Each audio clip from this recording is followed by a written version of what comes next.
Cek cek tuh cek. Assalamualaikum warahmatullahi wabarakatuh. Alhamdulillahirabbil alamin. Wassalatu wassalamu ala asyrafil anbiya'i wal mursalin sayyidina wa maulana Muhammadin wa ala alihi wa sahbihi ajma'in. Amma ba'du. Alhamdulillahirabbil alamin. Kembali lagi bersama kami di channel Kampung Literasi. Sekarang channelnya berganti nama menjadi Wawasan Islam ya. Namanya saya ganti soalnya kayaknya lebih cocok pakai ini ya. Oke, kita lanjutkan pengajian kita pada kitab takrib Kitabus Syam, yakni kitab yang menjelaskan tentang puasa. Oh ya, kalau yang belum tahu, jadi channel ini mengkaji berbagai kitab para ulama salafus soleh dari berbagai fan keilmuan. Cuma untuk sementara ini kita masih fokus pada kitab takrib, sama insya Allah kita selingi dengan kitab ta'lim ya. Nah, untuk kitab takribnya kita sampai pada kitab shaum atau kitab syam, kitab yang menjelaskan tentang puasa. Oke, sebelum kita memulai pengajian kita, mari kita awali dengan bacaan Ummul Quran. Semoga nanti apa yang kita bahas menjadi ilmu yang barokah manfaat fid dini wa dunya hatta akhirah dan diridhai oleh Allah Subhanahu wa taala. Amin amin ya rabbal alamin. Biridhai taala wa bi syafaati Rasulillah wa kulliyati shalihah. Al-Fatihah.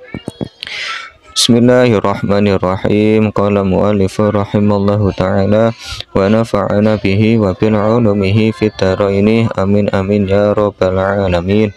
Kitabus Shaum, kitab yang menjelaskan tentang puasa. Wa syaraitu wujubis syiyami arba'atu asya'a. Jadi permulaan pembahasan ini menjelaskan tentang beberapa syarat wajibnya puasa, di mana di dalam kitab takrib ini untuk syarat-syarat wajibnya puasa ada 4 perkara. Yang pertama yakni al-islamu, yakni harus Islam. Maka orang-orang yang non-Islam tidak diwajibkan untuk berpuasa. Yang kedua al-bulugh wal bulughu, dan harus balik. Jadi untuk anak-anak kecil yang belum balik tidak diwajibkan untuk berpuasa. Nah, cuma seperti yang maklum kita ketahui bahwa untuk anak kecil disunahkan atau dianjurkan untuk diajari berpuasa, sebagaimana mereka ketika umur 7 tahun dianjurkan atau diajari untuk sholat, sehingga nanti kalau sudah balik sudah terbiasa melaksanakan puasa ini. Kemudian yang selanjutnya wala akalu, yakni harus berakal, sehingga orang-orang yang tidak memiliki akal, bisa jadi orang gila, orang yang tidur atau lupa, di sini tidak terkena kewajiban berpuasa. Yang terakhir wal qudratu ala shaum, kuat untuk melaksanakan puasa. Jadi kan puasa itu mulai terbitnya fajar sampai terbenamnya matahari. Jadi orang-orang yang kuat untuk melaksanakan ini, dia wajib untuk melaksanakan puasa. Nah, jika kalau tidak kuat ya tidak wajib. Nah, nanti akan dijelaskan oleh siapa namanya pengarang kitab ini, siapa saja yang boleh untuk tidak berpuasa. Cuma nanti juga ada konsekuensinya. Yang pasti adalah kalau nggak salah itu ada kafaratnya atau ada ijole lah katakan. Oke, kita lanjut. Wa faraidu shaumi arba'atu asya'a, tentang beberapa fardunya puasa. Di sini juga sama, ada 4 perkara, yakni apa saja? Yang pertama an-niyatu, niat. Jadi orang yang mau berpuasa itu harus diawali dengan niat. Niatnya sejak kapan? Bisa mulai malam. Jadi biasanya itu setelah tarawih ya. Setelah tarawih diniati untuk berpuasa pada pagi harinya. Wal imsaku anil akli wasyurbi, menjaga dari makan dan minum. Nah, ini pasti karena puasa itu adalah ngeker itu menjaga ya, menjaga diri dari makan dan juga minum. Wal jima'i, nah, selain menjaga dari makan dan minum juga menjaga dari berjima. Jadi untuk mereka yang sudah mempunyai pasangan halal dilarang untuk berjima. Ya, semuanya sih pokoknya ketika puasa dilarang untuk berjima. Wa ta'ammudul qaui. Kemudian yang keempat, menjaga diri dari menyengaja untuk muta. Jadi nggak boleh ketika berpuasa kemudian bahasa Jawa itu ngogok-ngogok lambene. Yo lambene diogok-ogok kersane napa muta. Nah, ingat ini tidak boleh. Tidak diperbolehkan demikian. Oke, jadi itu adalah beberapa fardunya puasa yang ada 4 ya. Saya lanjut, faslun mufsidatus shaumi. yakni fasal yang menjelaskan tentang hal-hal yang merusak puasa. Nah, di sini ada beberapa perkara yang dapat merusak puasanya seseorang. Walladzi yuftiru bihi as-shaimu, di mana ada beberapa perkara yang membuat seseorang ini dapat membatalkan puasanya. Asyratu asya'a, di sini disebutkan ada 10 perkara. Yang pertama, ma wasala amdan ilal jaufi, yakni menyengaja memasukkan sesuatu ke tenggorokan ya, ilal jaufi, ke daerah tenggorokan ini, entah memasukkan apapun dan itu dengan sengaja, maka puasanya bisa rusak atau bahkan batal. Yang kedua, warroksi, selain juga kepada tenggorokan juga di area kepala seperti telinga, hidung, bisa juga mata. Jadi itu juga bisa merusak puasa seseorang. Wal huknatu fi ahadis sabilaini, juga memasukkan lubang di antara salah satu 2 jalan, yakni antara kubur maupun dubur, bisa juga obat dan sebagainya. Pokoknya apapun yang dimasukkan di 2 jalan ini, yakni kubur maupun dubur. Selanjutnya wal qai'u amdan, ya tadi kan ada ya fardunya puasa itu menjaga dari kesengajaan untuk muta. Nah, kalau disengaja untuk muta ya, di sini disebutkan wal qai'u amdan, itu bisa merusak puasa seseorang. Selanjutnya wal wada'u amdan fil farji, yakni berjima juga dapat merusak puasa seseorang. Wal inzalu an mubasyaratin, di sini bahasanya sengaja untuk mengeluarkan mani ya. Jadi ya entah diapakan saja, pokoknya ada niatan untuk mengeluarkan mani, maka ya dapat membatalkan puasa. Bisa juga dengan menonton film porno, nah bisa juga dengan bersenang-senang, entah ya diapakan gitu ya, silakan didefinisikan sendiri ya. Kemudian wal haidu, dan haid, wan nifasu nifas, wal jununu, dan gila, wariddatu, yang terakhir adalah murtad. Jadi itu beberapa perkara yang dapat merusak puasa seseorang. Selanjutnya di sini diterangkan tentang sunah-sunahnya puasa. Wa istahabbu fis shaumi salah satu asya'a. Jadi disunahkan dalam berpuasa itu 3 perkara. Yang pertama, ta'jilul fitri, menyegerakan untuk berbuka. Jadi ketika sudah waktunya berbuka, seseorang disunahkan untuk bersegera berbuka. Setelah itu wa ta'khirus suhuri, mengakhirkan sahur. Jadi enggak kebalikan dari buka, kalau sahur disunahkan untuk diakhirkan. Jadi nanti puasanya biar kuat. Yang terakhir wa tarakul hujri minal kalam, meninggalkan omongan-omongan yang kotor, berkata jorok, miso, marah-marah dan sebagainya, itu kalau bisa ketika berpuasa ditinggalkan ya. Jadi benar-benar jaga omongannya ketika puasa, jangan sampai kita ketika berpuasa mengeluarkan omongan-omongan yang tidak bermanfaat. Bahkan ada salah satu hadis yang berbunyi kurang lebih itu gini, bahwa puasanya orang yang tidurnya orang yang berpuasa itu ibadah. Di sini di sini bisa kita gunakan ketika tidurnya ini kita niatkan untuk menjauhi perkara-perkara yang tidak ada faedahnya. Nah, jadi kalau kita melek tapi malah berkata jorok, malah melakukan hal-hal yang negatif, maka yang lebih baik tidur. Dan tidur kita itu dengan niat untuk menjauhi hal-hal negatif, maka dinilai sebagai ibadah. Oke, jadi mari kita amalkan ini ya, tentang kesunahan berpuasa, biar pahalanya itu plus. Oke, saya lanjut. Wa yahrumu siyamu khamsati ayyamin. Nah, karena puasa ini disunahkan atau bahkan diwajibkan kalau puasa Ramadan, cuma ada hari-hari yang mana puasa ini malah diharamkan. Yakni yang pertama al-idani, puasa pada 2 hari raya. Nah, puasa hari raya Idul Fitri, puasa hari raya Idul Adha itu diharamkan. Jadi kenapa ya? Kalau nggak salah itu ada yang mengatakan, ada sebuah makalah yang mengatakan bahwa hari tersebut adalah hari Allah nyugui hambanya.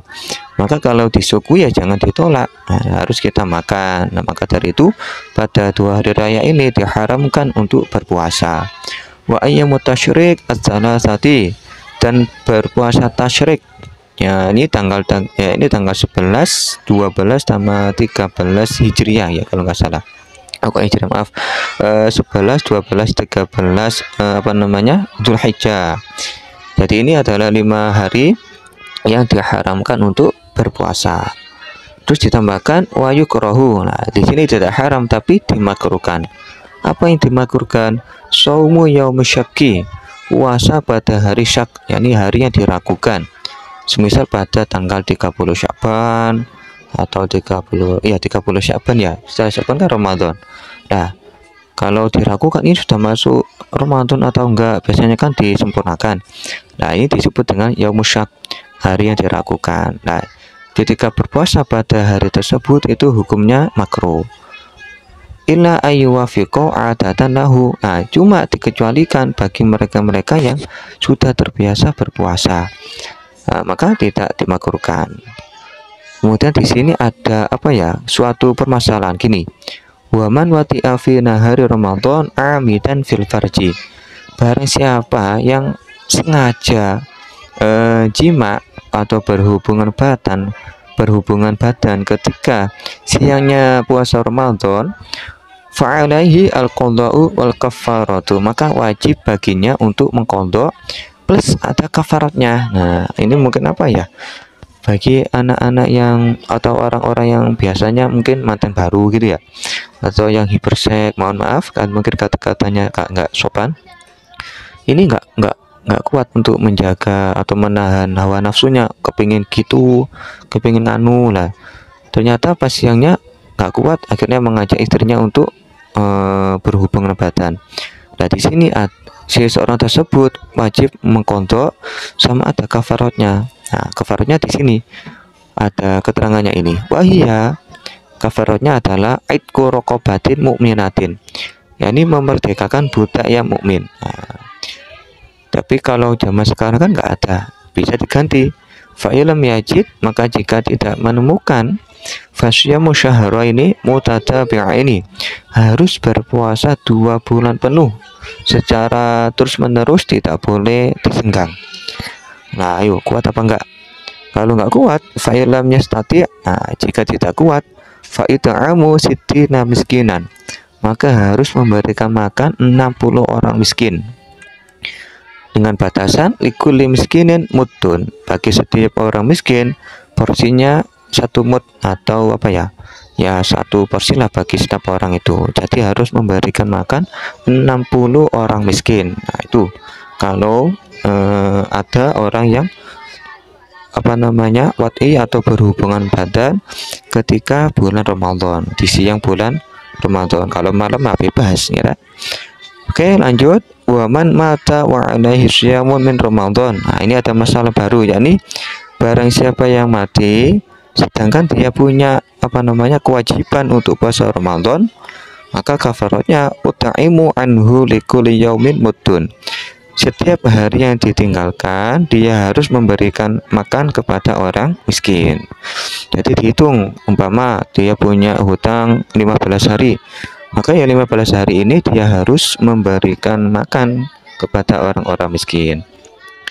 Selanjutnya wasyaikhu in ajiza anis shaumi, apabila ada orang tua ya, orang yang sudah sangat tua, dia tidak mampu, dia lemah untuk melaksanakan puasa, maka solusinya yuftiru wa yut'imu an kulli yaumin muddan. Dia boleh untuk tidak berpuasa, boleh untuk makan, cuma dia harus memberikan makan kepada orang miskin setiap harinya ya, satu hari satu orang ya, an kulli yaumin muddan, jadi setiap harinya satu mud. Kemudian untuk wanita-wanita yang hamil bagaimana? Nah, di sini selanjutnya wal hamilu wal murdi'u in khafata ala anfusihima. Di sini untuk wanita yang hamil sama yang menyusui ada tafsir, ada perinciannya ya.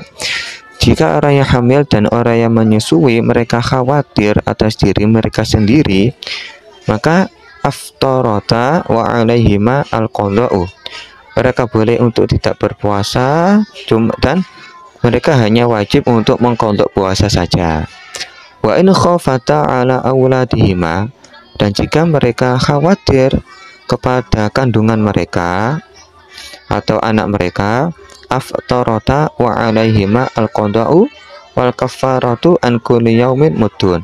Maka wajib bagi mereka, maka mereka boleh untuk tidak puasa dan wajib untuk mengqadha plus di sini ada tambahannya, yakni memberikan makan orang miskin setiap harinya 1 mud. Wa huwa rotalun wa thuluthun bil iraq. Nah, ini ukurannya ya. Ukuran daripada 1 mud itu berapa sih? Nah, cuma di sini yang disebutkan adalah ukuran Irak ya. Saya lanjut. Wal marid wal musafiru safarun tawilan yuftirani wa yaqdiyani la. Untuk orang-orang yang musafir yang melakukan perjalanan jauh atau orang-orang yang sakit, yang lemah, maka mereka berdua boleh untuk tidak puasa, cuma untuk mereka berdua tetap wajib untuk mengqadhanya. Oke, itu sedikit ya permasalahan tentang puasa, semoga bisa dipahami. Kita lanjutkan sedikit, yakni fasrun fil i'tikaf. Fasal menjelaskan tentang i'tikaf. Wal i'tikafu sunnatun mustahabun. Jadi i'tikaf itu berdiam di masjid nih, dan hukumnya adalah sunnah. Cuma syaratnya walahu syaratoni. Jadi i'tikaf ada 2 syarat. Yang pertama aniyatu, harus diniati ya. Jadi seperti yang kita ketahui bahwa innama a'malu binniyat, segala sesuatu harus diniati.